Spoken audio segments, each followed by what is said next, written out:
എല്ലാ പ്രേക്ഷകർക്കും Ashraf for you Malayalam YouTube ചാനലിലേക്ക് സ്വാഗതം. ഇന്നത്തെ വീഡിയോ എന്ന് പറയുന്നത് അവർക്ക് തേർഡ് പാർട്ടിയോടും നിങ്ങളോടുമുള്ള ഇതുവരെ ഉണ്ടായിരുന്ന സമീപനത്തിൽ മാറ്റം വരുന്നു എന്നതിനെക്കുറിച്ചുള്ള വീഡിയോ ആണ്. ഈ വീഡിയോ നിങ്ങൾക്ക് എല്ലാവർക്കും ഇഷ്ടപ്പെടുമെന്ന് കരുതുന്നു. വീഡിയോ ഇഷ്ടപ്പെട്ടാൽ ലൈക്ക് ചെയ്യുക, ഷെയർ ചെയ്യുക, കൂടാതെ ചാനൽ സബ്സ്ക്രൈബ് ചെയ്യുക. നിങ്ങൾ നൽകുന്ന പിന്തുണയാണ് കൂടുതൽ വീഡിയോകൾക്ക് പ്രചോദനമാവുന്നത്. അതുകൊണ്ട് തന്നെ ഈ ചാനലിലെ വീഡിയോസ് ഇഷ്ടപ്പെട്ടാൽ തീർച്ചയായിട്ടും നിങ്ങൾ ലൈക്ക് ചെയ്യുക, ഷെയർ ചെയ്യുക, സബ്സ്ക്രൈബ് ചെയ്യുക. നമുക്ക് ഒന്നാമത്തെ പൈലായ റോസാ പുഷ്പം പൈലായി സ്വീകരിച്ചവരുടെ റീഡിങ്ങിലേക്ക് പോകാം. അവർക്ക് നിങ്ങളോടും തേർഡ് പാർട്ടിയോടൊക്കെ ഉള്ള സമീപനങ്ങളിൽ മാറ്റം വരുന്നു. തീർച്ചയായിട്ടും ഇതുവരെ ഉണ്ടായിരുന്ന സമീപനങ്ങൾ നിങ്ങൾക്ക് സന്തോഷം പകരുന്നതായിരുന്നു, നിങ്ങൾക്ക് ദുഃഖം പകരുന്നതായിരുന്നു ഒക്കെയാകാം, അല്ലെങ്കിൽ മാറി മാറി വരുന്നതാകാം. പക്ഷെ നിലവിൽ തേർഡ് പാർട്ടിയോട് ഇതുവരെ ഉണ്ടായിരുന്ന അടുപ്പം നിങ്ങളിലേക്ക് മാറുകയാണ്. അതായത് ഒരു തേർഡ് പാർട്ടി നിങ്ങളുടെ വ്യക്തിയുടെയും പ്രണയത്തെ തകർക്കാനോ അല്ലെങ്കിൽ ബോധപൂർവം അത് വിചാരിച്ച് മറ്റു ചില ആളുകളുടെ പിന്തുണയോടോ നിങ്ങളെ നശിപ്പിക്കാനായിട്ട് വരികയാണ്. അത്തരത്തിൽ അങ്ങനെ തകർക്കാനായിട്ട് നശിപ്പിക്കാനായിട്ട് വരുന്ന ആ വ്യക്തിയുടെ എല്ലാ പ്രവർത്തനങ്ങളും തകർക്കപ്പെടുകയാണ്. ആ വ്യക്തിയുടെ എല്ലാ പ്രശ്നങ്ങളും എല്ലാം അതിജീവിച്ചുകൊണ്ട് നിങ്ങളുടെ മനസ്സിലേക്ക് ആ വ്യക്തി എത്തുകയാണ്. ആ വ്യക്തിയുടെ മനസ്സിലേക്ക് നിങ്ങളെത്തുകയാണ്. ഒരുപാട് പ്രതിസന്ധികളും തടസ്സങ്ങളും ഉണ്ടായിരുന്നു. നിങ്ങൾ സ്നേഹത്തോടെ സന്തോഷത്തോടെ ആ വ്യക്തിയെ ഇഷ്ടപ്പെട്ട് മുന്നോട്ട് പോയ സമയത്ത് ഒരു ഉത്തരവാദിത്വമില്ലാതെ, ഒരു മനസ്സാക്ഷിയില്ലാതെ ഒരു തേർഡ് പാർട്ടി കടന്നു വരികയും ആ തേർഡ് പാർട്ടിയുടെ നിങ്ങളുടെ വ്യക്തി തന്നെ ഒരുപക്ഷെ നിങ്ങളെക്കാൾ കൂടുതൽ പരിഗണന തേർഡ് പാർട്ടിക്ക് നൽകുകയൊക്കെ ചെയ്യുന്ന സാഹചര്യം ഉണ്ടായിക്കാണും. അത് നിങ്ങളെ മാനസികമായിട്ട് ഒരുപാട് വിഷമിപ്പിച്ചു. കാരണം നിങ്ങൾക്ക് അവകാശപ്പെട്ട, നിങ്ങളിഷ്ടപ്പെട്ട, നിങ്ങളും ഹൃദയതുല്യം ഒരുപാട് സ്നേഹിക്കുന്ന ആ വ്യക്തി നിങ്ങളിൽ നിന്ന് അകന്നു പോയപ്പോൾ, നിങ്ങളോട് അകൽച്ചയിലുള്ളൊരു സമീപനം കാണിച്ചപ്പോൾ നിങ്ങൾക്കത് വലിയ ദുഃഖമായി, നിങ്ങൾക്ക് വലിയ വിഷമമായിട്ട് മാറി. ലോകത്ത് മറ്റെന്ത് ദുഃഖത്തെക്കാളും കൂടുതൽ നിങ്ങളെ അത് ദുഃഖിപ്പിച്ചു. കാരണം എന്തുകൊണ്ടാണ് ആ വ്യക്തി നിങ്ങളെ അകന്നു പോയത്, എന്തുകൊണ്ടാണ് നിങ്ങളെ മനസ്സിലാക്കാത്തത് എന്നിത്യാദി ചിന്തകൾ നിങ്ങളുടെ മനസ്സിലുടനീളം ഉണ്ടായി. എങ്ങനെയെങ്കിലും എന്ത് വില കൊടുത്തും ആ വ്യക്തിയുടെ സ്നേഹം തിരിച്ചു കിട്ടാൻ നിങ്ങൾ ആഗ്രഹിച്ചു. കാരണം ആ വ്യക്തിയുടെ സ്നേഹത്തിൽ നിന്നും പറന്നുയർന്നു പോകാൻ, അല്ലെങ്കിൽ ആ സ്നേഹം കിട്ടാതെ പോകാൻ നിങ്ങൾക്കൊരിക്കലും സാധിക്കുമായിരുന്നില്ല. നിങ്ങൾ അത്രമാത്രം ആ വ്യക്തിയെ സ്നേഹിക്കുന്നു.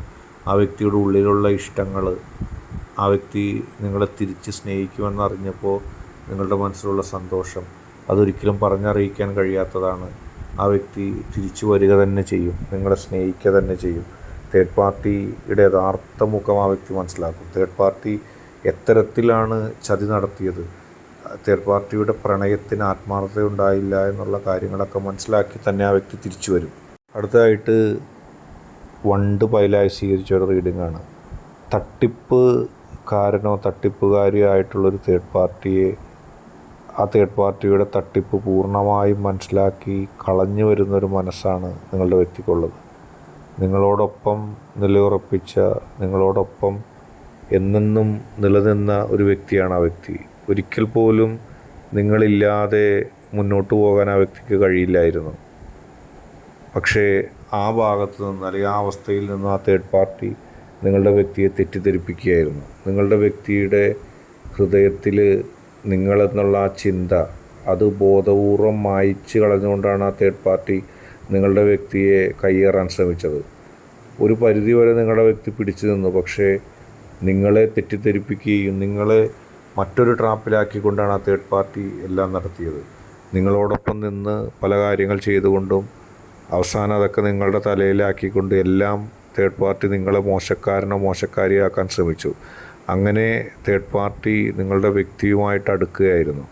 അങ്ങനെ തേർഡ് പാർട്ടി നിങ്ങളുടെ വ്യക്തിയുമായിട്ട് അടുത്ത് നിങ്ങളുടെ വ്യക്തിയെ തെറ്റിദ്ധരിപ്പിച്ച് നിങ്ങൾക്ക് നിങ്ങളുടെ വ്യക്തിയോടൊന്നും മിണ്ടാൻ പറ്റാത്തൊരവസ്ഥയാക്കി മാറ്റുകയും നിങ്ങളെ സത്യത്തിൽ ബന്ധനത്തിലാക്കുകയും ചെയ്തു. ആ തേർഡ് പാർട്ടിയുടെ പ്രവർത്തനങ്ങൾ കണ്ടറിഞ്ഞ് പ്രവർത്തിക്കാൻ നിങ്ങൾക്കായില്ല. ഒരു ഘട്ടത്തിൽ നിങ്ങൾക്ക് ഒരുപാട് ദുഃഖം തോന്നി. തേർഡ് പാർട്ടി എന്നെ വഞ്ചിക്കുകയായിരുന്നല്ലോ, ചതിക്കുകയായിരുന്നല്ലോ. പക്ഷേ നിങ്ങൾക്ക് മിണ്ടാൻ പറ്റാത്ത അടിസ്ഥാനത്തിൽ, അല്ലെങ്കിൽ അതേ രീതിയിൽ നിങ്ങളെ ലോക്ക് ചെയ്തു. ആ വ്യക്തി അത് സഹിക്കാൻ കഴിയുന്നതിലപ്പുറത്ത് ഉള്ള പ്രവർത്തനങ്ങളാണ് നിങ്ങളോട് ചെയ്തത്. ആ തേർഡ് പാർട്ടി എന്തുകൊണ്ട് അങ്ങനെ ചെയ്തു എന്നുള്ളത് നിങ്ങൾക്ക് ഒരിക്കലും മനസ്സിലാകുന്നില്ല.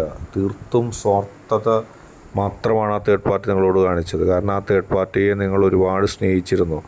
നിങ്ങൾ ആ തേർഡ് പാർട്ടിക്ക് ഒരു പ്രാധാന്യമില്ലാത്ത അവസരങ്ങളിൽ പ്രാധാന്യങ്ങൾ നൽകി സ്നേഹിച്ച് നിങ്ങളോടൊപ്പം കൊണ്ടുവരാൻ ശ്രമിച്ചു. പക്ഷേ ആ തേർഡ് പാർട്ടി നിങ്ങളോട് കാണിച്ചത്, നിങ്ങളില്ലാത്ത സമയത്ത് നിങ്ങളുടെ വ്യക്തിയോട് അനാവശ്യങ്ങൾ പറഞ്ഞു കൊടുത്ത് നിങ്ങളെ മോശക്കാരിയാക്കാനാണ് ആ തേർഡ് പാർട്ടി ശ്രമിച്ചത്. പക്ഷെ അതൊന്നും വിജയിച്ചില്ല.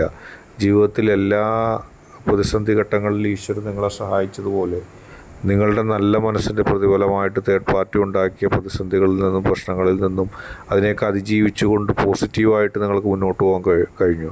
ആ വ്യക്തിയുടെ മനസ്സിൻ്റെ ഉള്ളിലുള്ള ഒരു നന്മ ആ തേർഡ് പാർട്ടി പല ഘട്ടത്തിലും നിങ്ങൾക്ക് ലഭിക്കാതിരിക്കാനാണ് ശ്രമിച്ചത്. നിങ്ങളെ മനസ്സിലാക്കുന്നതിൽ നിന്ന് തേർഡ് പാർട്ടി നിങ്ങളുടെ വ്യക്തിയെ മാറ്റി നിർത്തപ്പെട്ടു. നിങ്ങളുടെ വ്യക്തിക്ക് മുൻപേ തെറ്റിദ്ധാരണ മാറുമായിരുന്നു. പക്ഷേ തേർഡ് പാർട്ടി ബോധപൂർവ്വം ആ തെറ്റിദ്ധാരണ മാറാതിരിക്കാൻ പോലും ശ്രമിച്ചു. അപ്പോൾ അതിനെയൊക്കെ അതിജീവിച്ചുകൊണ്ട് നിങ്ങൾക്ക് വിജയിക്കാൻ കഴിയുന്നു. നല്ല അവസരങ്ങൾ വരുന്നു. അത് നിങ്ങളുടെ മനസ്സിൻ്റെ ഗുണമാണ്, അതിൻ്റെ നന്മയാണ്. ഇന്നത്തെ വീഡിയോ നിങ്ങൾക്കെല്ലാവർക്കും ഇഷ്ടപ്പെട്ടു എന്ന് കരുതുന്നു. വീഡിയോ ഇഷ്ടപ്പെട്ടാൽ ലൈക്ക് ചെയ്യുക, ഷെയർ ചെയ്യുക, കൂടാതെ ചാനൽ സബ്സ്ക്രൈബ് ചെയ്യുക. നിങ്ങൾ നൽകുന്ന പിന്തുണയാണ് കൂടുതൽ വീഡിയോകൾക്ക് പ്രചോദനമാവുന്നത്.